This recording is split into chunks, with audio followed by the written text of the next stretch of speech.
From the new materials to some of the greatest smartphone cameras we've ever tested, Apple's big flagship checks box after box. The 6.7-inch iPhone 15 Pro Max is a very different experience from the iPhone 14 Pro Max.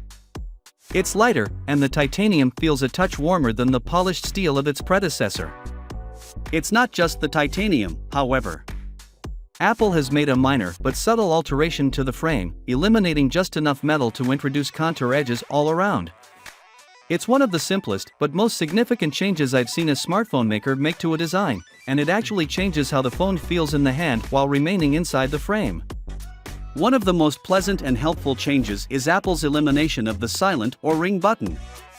It converts a boring one-trick pony analog feature into a sleek configurable button that can be practically whatever you want it to be.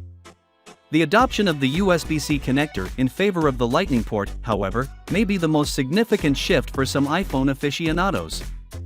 Naturally, if those were the only differences between this phone and its predecessor, the iPhone 15 Pro Max would be a disappointment.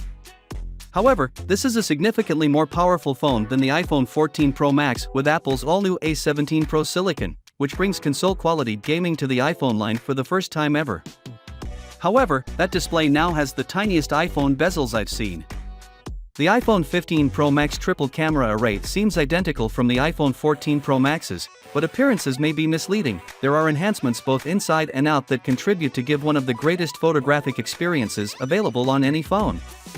While Apple seems to have utilized the same 48 megapixels main camera sensor as in last year's Pro Max, the image processing pipeline has been completely overhauled. There is a new 24 megapixels default image size that can only combine 12 megapixels of pixel bin image data with full sensor 48 megapixels information for photographs that are usually always. Finally, what are your thoughts about it?